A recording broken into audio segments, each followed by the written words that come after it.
Hello and welcome to Unprofessional Engineering. My name is James. And you got Luke. Luke, continuing on with our companies that built the world. Is that what it was called? I think that's what it's called. ExxonMobil this time. We should have called this one companies that drilled holes in the world. They See what I actually did there? destroyed They the world. literally You're did. No, they didn't. They might be a sponsor someday. Don't say that. I assume they will be after this. Fun fact, Luke. Shoot. ExxonMobil is one word. I guess that some people knew that. I did not know that. I have seen it written as two words, but I think officially it's one. I think it is too, because like when you look at their website, it's in their stock ticker and all that sort of stuff. Interesting. If anyone's looking for something more insightful than that, you could stop right now for this episode. So no, James, don't say that. I'm kidding. What exactly is ExxonMobil for those that aren't in the know? Exactly. In my own words, I would say ExxonMobil is one of the world's largest publicly traded energy providers and chemical manufacturers. Very important point there. They develop and apply next generation technologies, to help safely and responsibly, very responsibly, meet the world's growing needs for energy and high quality HQ chemical products. Why did you stop on the responsibility part for a little bit? Because they're being very responsible. Have they been shirking responsibility, perhaps? I'm unaware of any shirking, Luke, but perhaps you'll be able to fill us in at some point. Another fun fact. Did you know that it's the largest direct descendant from John D. Rockefeller's Standard Oil Company? So apparently, way back when, they broke up into a whole bunch of little companies, did a whole bunch of little different things. But the Rockefellers were involved with the development of Exxon and Mobil. They were. Are we going to jump into the history? Because I'm going to back things up. Whoa. Pump the brakes there, Charlie Brown. Charlie Brown. Stock price. So their ticker is XOM, which makes no sense because it's EXXON. I don't know why it wouldn't be EOM. I'm guessing someone else may have it. Today, they were trading this morning or end of day yesterday at $58.82. They were down 1.77%. Their current CEO is a cat by the name of Darren Woods. Fun fact, brother of James Woods, the famous actor. Are you making that one up? Totally making that up. Okay. He has been the CEO since 2017, which if in these big global companies, that's actually pretty good because these cats tend to get kicked out and change and move to a different job. So he's probably made a couple bucks. Goodness Just gracious. so you know, Mr. Woods, I am coming for you. You're listening to the next CEO of ExxonMobil. Their headquarters is in Drakeswell, Pennsylvania. Just kidding. No, Titusville. Just kidding. Irving, Texas. And they have roughly 86,000 employees worldwide because they are a global company, even though they are headquartered in Irving, Texas.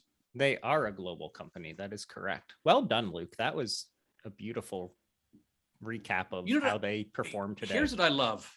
Everything comes back to Pennsylvania. Have you realized this, James?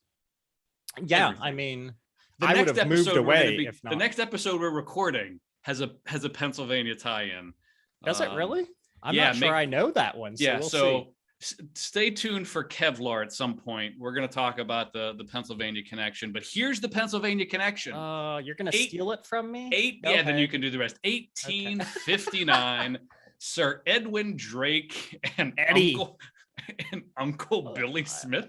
Who's Uncle Billy? I know. Uncle Billy Smith. I guess everybody called him Uncle. They drilled the first successful oil well in Titusville, Pennsylvania. Titusville is only about an hour and a half north of Pittsburgh. We could walk there. And literally was the impetus, to use a very extravagant word, for the oil boom that has been since 1859. So here's a problem that I have, Luke. Oh no! How is that how you spell Colonel? Colonel? It's COLONEL. I don't, but I say it. The American language is terrible. It's just the worst. I saw it from the page that we for sure did not steal this from Did together. not. Really, I mean, if you're going to go for some facts about Exxon, they should probably come from their website. Yes. So it only makes sense. But they said that this was kind of like paralleled a boom of the gold rush. Like the gold rush was such a big deal. Maybe we should do an episode on that, by the way. I think that would be fascinating. I've been I've been watching Aussie Gold Hunters. Oh, it's like a reality TV show. Okay. It's amazing. Imagine people with Australian accents, like cussing and swearing and digging up gold. That sounds beautiful. It's good. But just think how big this oil boom was. It lasted a whole lot longer than the gold rush, because I'd say it's still going on today. But yeah. So I just had a few fun facts or statements about this 1859 discovery of the oils. So let's see. The drilling of this oil well marked the modern phases of the petroleum industry. If you haven't already, I think we have something on what is petroleum engineering. So go check out that episode. If we don't, we should cover that one. But what was interesting is that oil could be siphoned from the surface of pools of water near Oil Creek, which is, of course, in Titusville or Oil City, right? Fun fact, I fished on Oil Creek. Oh, did you eat said fish? No, it's not oily anymore. Oh, sure. Well, they sucked all the oil out, right? It was producing a whopping 18 gallons of oil per day. And it was used for mostly lighting and lubrication of local sawmills.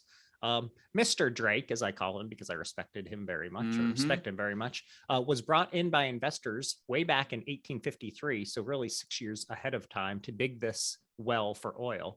He struck it only 69 feet below the surface on August 27th and yielded an average of 1,000 gallons per day for 3 years. Yeah, I mean, when you were at 18 gallons, 1,000's pretty good. But I guess that's pretty smart, right? They're like, hey, there's this much oil on the surface of the water. It must be pretty close. So we'll be able to get access to it. So have you ever been to Drake's Well?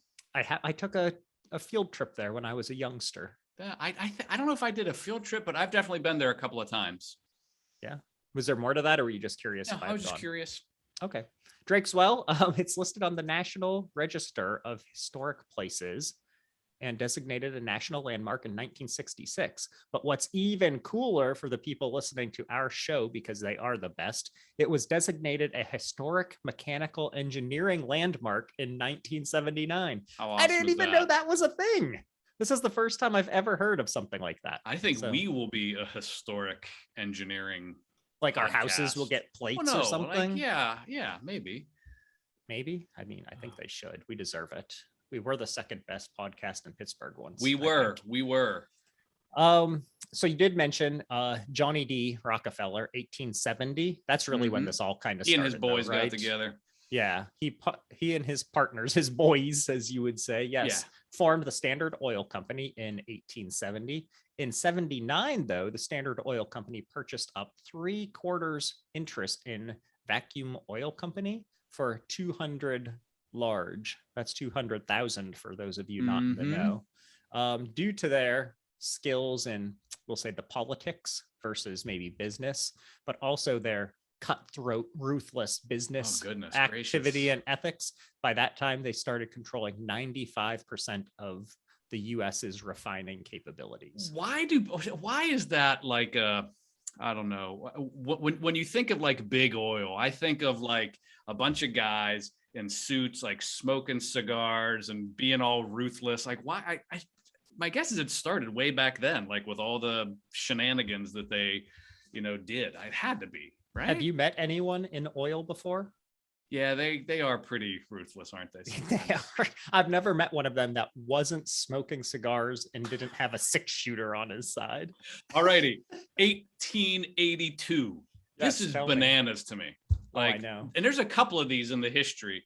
And check out ExxonMobil's website. You can see all this history for yourself if you want more details. This is where we didn't steal it from.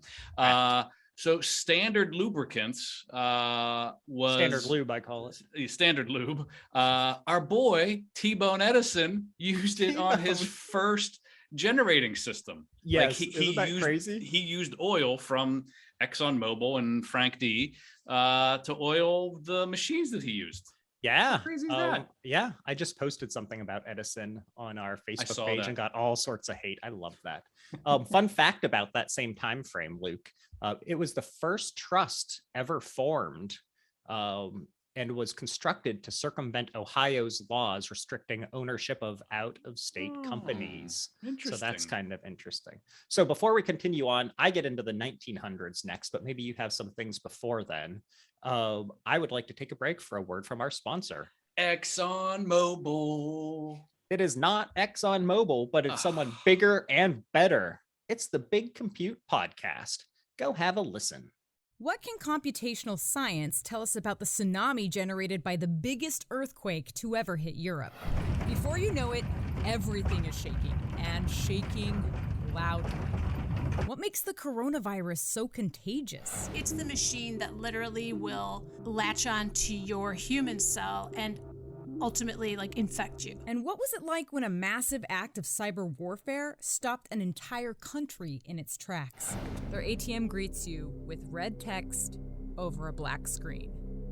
This is really starting to creep you out. These are just some of the questions being answered every day through the power of computing.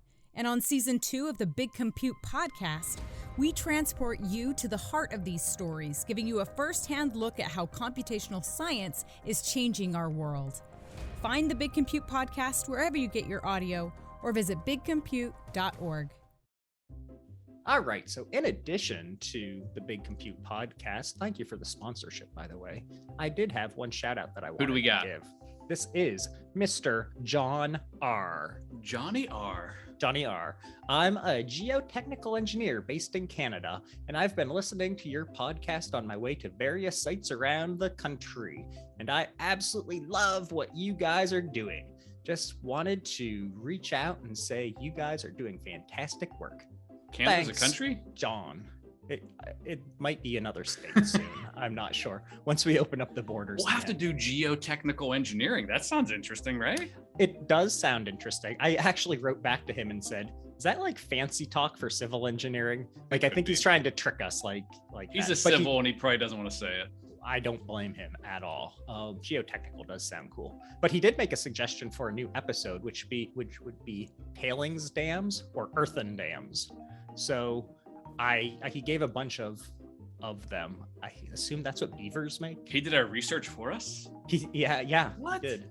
Yeah, he did our research for us. So thanks. You'll get your stickers in about 7 years. Oh my goodness, I'm so behind on emails. If any of you want me to neglect your email, if you'd like to request some stickers, if you'd like to suggest some episodes, anything of that sort, maybe just tell us that we're doing fantastic work, or my favorite emails, the ones that correct what we got wrong, go ahead and email us at unprofessionalengineering@gmail.com. And don't forget to subscribe, like, share, and as always, we love the reviews, and you can tell your smart devices to play the Unprofessional Engineering Podcast. How great would it be if you could tell your smart device to give us a 5-star review? Oh Probably my gosh. We should code that somehow. Do you have anything before 1903, Luke? No, I know where you're going too. You do? That's because I need some shameless plugs. 1903, the Wright brothers, our friends Wilbur and Orville. Oh, poor Orville. Use both Jersey Standard fuel and Mobil oil lubricants for their historic flights from Kitty Hawk, North Carolina. Make sure you check out our episode. Oh, you stole it! You stole it. Oh, I love it. 1911. So following the landmark U.S. Supreme Court decision, Standard Oil, this is crazy to me, it breaks up into 34, quote, unrelated companies, which included Jersey Standard and, I'm going to say this wrong, right? Saucony, Socony. You nailed it. Like the tennis shoes. Yes, I don't know what you're talking about. But these were the chief predecessor companies to Exxon and Mobil, respectively. Mm-hmm. And then they also broke up into, is it vacuum oil? Vacuum oil, Jersey, some kerosene place. Yeah.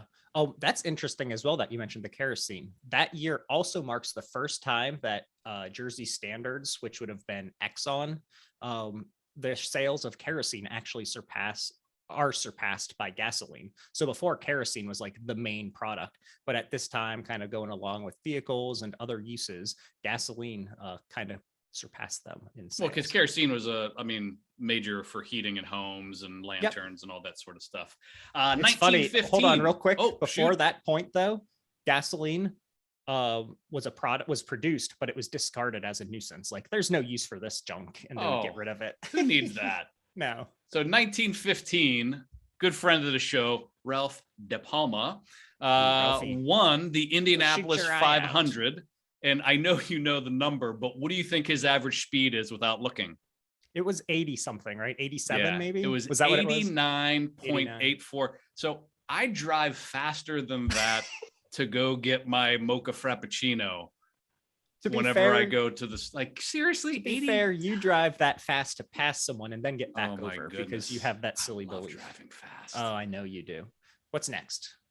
I feel like we need to go to 1919 because it just sounds fun to say. Yeah. What do you got? Oh, 1919 Jersey Standard acquires a 50% interest in Humble Oil and Refining Company in Texas. Nothing about oil says Humble, but that's okay. It was during this year that Humble, led by the pioneering chief geologist Wally Wallace Pratt, employed micropaleontology, which is an interesting topic. But this is the study of microscopic fossils contained in cuttings and core samples from drillings to help aid in finding oil. So basically, he's the person who discovered that they could drill into the ground with like a tiny spot, pull out a core sample, and from the tiny, tiny fossils in there, figure out if there was going to be oil underneath. Understanding the composition, actually applying science. Right? Instead of like the divining rod that old, what's his face in Drake's Well used. Yeah. That's awesome. 1920, Jersey Standard researchers, they produce rubbing alcohol and isopropyl alcohol, the first commercial petrochemical. Like, I guess I never thought about like rubbing alcohol, peroxide, like all these different things that are byproducts of petroleum. Like, you're right. Like you talked about the gasoline, they were probably throwing this stuff away because like the way a refinery works, like we did an episode on how refining oil works, right? We did refining oil and gas, I believe. Check that out. But basically you take, if you don't want to listen to it, here's the snapshot. You basically take oil and you like heat it and distill it and heat it and distill it and different things come off. Like, you know, rubbing alcohol comes off and you add stuff to it, gasoline, kerosene, whatever you're doing to it. But they were just throwing this stuff away for years. And then my guess is, and I have no proof that this is what happened, they were probably getting rid of some rubbing alcohol and a guy had a cut on his hand that was working the machine. And it was like the next day the cut was cleaner and didn't get infected. And they're like, oh, hold on. And then my guess is that's what's happened. I love that you just totally fabricated that story. I did. And now it's just going to be gospel. Tell your teachers. That's how rubbing alcohol was invented. That's right. Also, don't drink rubbing alcohol, kids. You will go blind, I think, or die. Where are you going next? I feel like these Humble guys were like on the ball. So in 1927, the geoscientists, they use refraction seismography to discover an oil field in Sugar Land, Texas. The namesake of the country band Sugarland. Is that right? I have no idea. You're on a roll today, Luke. I am full of fabrications today. But yeah, so like in the 1920s was in you can see that where they're doing the research in 1919. This is really when things got way more scientific. For the exploration, because before that they were just drilling holes and moving and drilling a hole and moving and drilling a hole. So you got to go 1928, James. I know you got this one. It was a fun fact, at least that I listed. Amelia Earhart, longtime listener, big fan of the show, uses Mobil oil to protect friendship when she makes her historic flight across the Atlantic. I did not realize that it was named Friendship, but I like that. Previous year, she get lost? I thought she got lost. Didn't she get sucked into the Bermuda Triangle? Something like that. Yeah, it's probably still flying around in there. We should do an episode on the Bermuda Triangle. We should. Gosh, that's 2 episodes. I don't even remember the first one. Anyways, the previous year, Charles Lindbergh used Mobil oil in the Spirit of St. Louis, I knew that name, on his first solo flight across the Atlantic. His first and the first. So good fun fact. Not so fun fact though, Luke. In 1930s-ish time frame, no secret about this. Walter C. Teagle was head of Standard Oil, and the company forged, I like that, the company forged close ties with IG Farben, a firm that supported the Nazis and used concentration camp labor. Not cool. Yeah. Not cool, Teagle. Not cool. If you haven't checked out our episode on Henry Ford as a great inventor, there's some of those ties in there as well. There's some darkness there. There is some darkness. All right, where are you going next? Let's be positive. 1956, Pan American Airways flies its first transatlantic on a Boeing 707 from New York to London. And guess what kind of gas was in it? I have no idea. Get-go gas. Was it? From Giant Eagle. From Giant Eagle. Those of you who don't know, it's Giant Eagle, but in Pittsburgh, we pronounce it Giant Eagle. One of us said something, Yinzuri, and somebody emailed us about it. They called me out on it. Did they? Yeah, they called me out on it. But no, it was actually fueled by Mobil aviation fuel. Oh, that's great. I saw that as 1958. That's okay. What did I say? I think you said 56. I meant 58. We strive for 100% accuracy. We do. Accuracy is where we're at, for sure. I go to 63 next. Oh, you can't skip 59. This was like the coolest thing. Obviously, I can. Go 1959, ahead. Some super intelligent marketer like James or myself, absolutely, from Chicago, came up with this idea of put a tiger in your tank. And for the longest time, Mobil's it looked like Tony the Tiger, but a little slimmer. He was slimmer. But yeah, there was put a tiger, and you can still see the tiger, in different things. I skipped that because I literally have never heard of this. Oh my God, you never heard of that? No. Okay.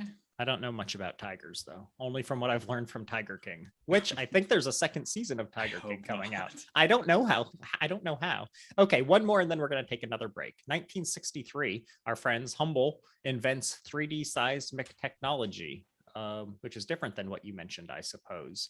A revolution that completely changed the way the industry searched for oil and gas.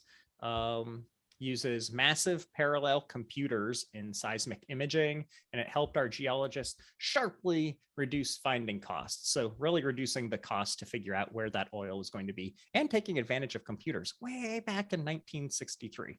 I would bet, and this is another one of these Luke fabrications, I would bet that the computers they use have less computing power than our cell phones do today. Oh, I guarantee. Doesn't that seem like a safe bet? They did. Yeah, and keep in mind, I'm not fabricating. I'm not purposely lying, James. I'm just making assumptions based hypothesizing. I'm hypothesizing. Perhaps. There's a difference. Okay, that's fair. All right, so before we hypothesize any further, I think it's time for us to take a break for this week's Luke's Rant. Price of gas. It is ridiculous. How could it not be? Oh my goodness. So I don't know. So do you still have your truck? Yes, James still has his truck. I do still have my truck. He went on mute to drink some coffee. He has his truck, and I'm sure the Corvette doesn't get great gas mileage either. Yes, it does James not. has a Corvette, if you've never heard that scenario before. Come on now. But the price of gas here is so stupid. Like, it's just like every time I go in my truck, it doesn't get great gas mileage, but I just don't understand how. And I understand we want to protect the environment, and I understand that we want to be, cognizant of like what we're doing with like fracking and oil sands and drilling in the Gulf and all these different places they're exploring up in Alaska, and all these pipelines that are going across like Native American lands. We want to be super mindful of all of that.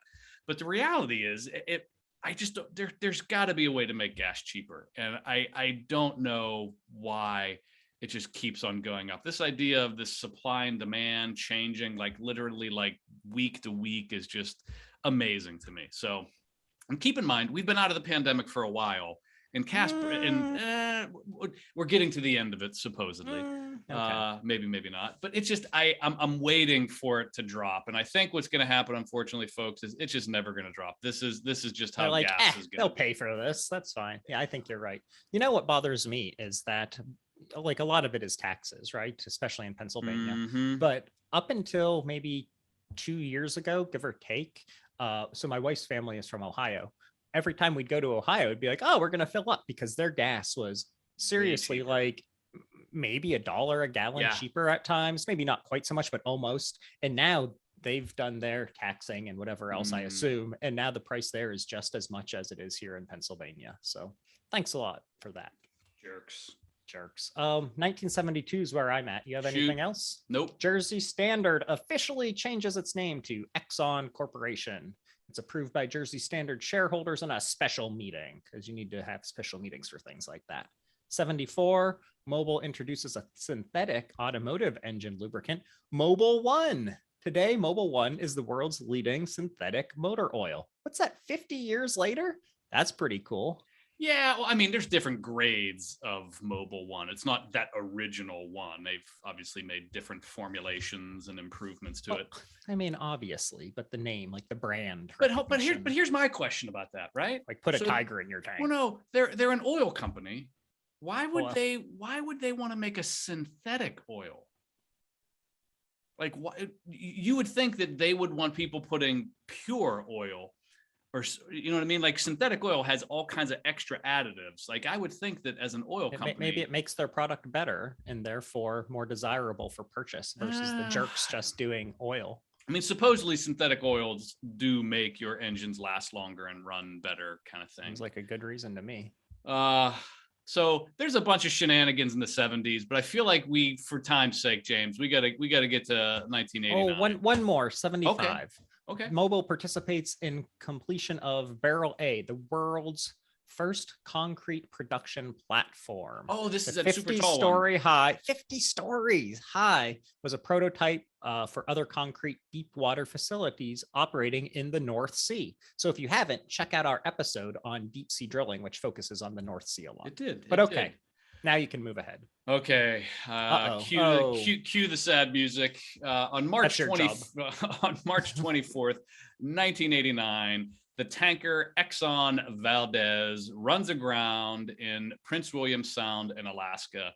And you probably don't remember this much, James, because you were probably... I remember it happened, or I remember being told that it happened later on. You were in diapers, I think. I mean, I just got out of them. So. Speaking of oil spills, so this is considered one of the worst environment. Like, there's been bigger oil spills, but from an environmental impact oil spill, it's considered one of the biggest. This thing leaked.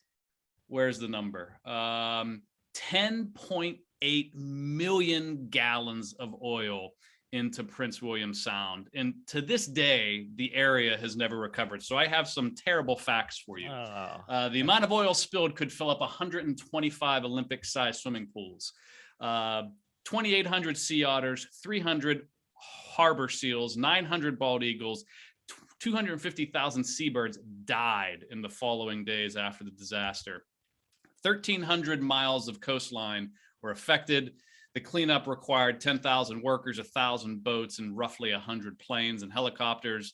The spill cost over $300 million in economic harm, and 32,000 people who lived in the area lost their jobs in commercial fishing. That is so crazy. The only number I had was the 250,000 animals that were killed over that time, which is bananas. Which it's just nutso. But I did see that. I don't have the fact in front of me, and maybe you mentioned it, but there was something like, I don't know, like half of the beaches still have oil underneath the sand still. It's crazy. So initially, like 1994 or whatever the date was, there was a $5 billion settlement. And Exxon, who has more money than you could imagine, kept on going back to court fighting. And I think it kept on dropping. I think the last settlement was $2.5 billion. And it's just like, really? Like, you have all this money, you can't pay for this cleanup?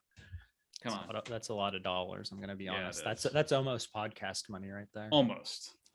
99 is where I go next. Yep. That's a big one. November 30th of 99. I didn't realize it was this recent, honestly. Exxon and Mobil join forces, and they probably don't like to say it that way, to form ExxonMobil Corporation.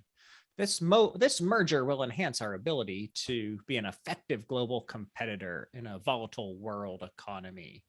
Yeah, I don't know. I think a lot of people were against this. This was a very suspect merger, I believe. Mm-hmm. 2005, I have ExxonMobil and Qatar Petroleum, with other joint venture partners, expand development of the giant North Field offshore Qatar, the largest non-associated gas field in the world. So that's kind of interesting. And again, check out our deep sea drilling episode. I think that was really a good interesting about how it basically isn't worth doing unless demand's super high, and then they kind of turn those places back on. What else do you have? I just realized why gas is so expensive. In 2020, in response to the COVID-19 pandemic, they actually maximized their production of isopropyl alcohol, which is used in medical grade hand sanitizer. So they were making hand sanitizer instead of gasoline for a year. Oh my goodness. Jerk Should have just let faces. COVID run even more rampant. And That's don't, not true. Don't I was ever not Google, serious. just for the record, folks, don't ever Google ExxonMobil and lawsuits, because it basically just goes.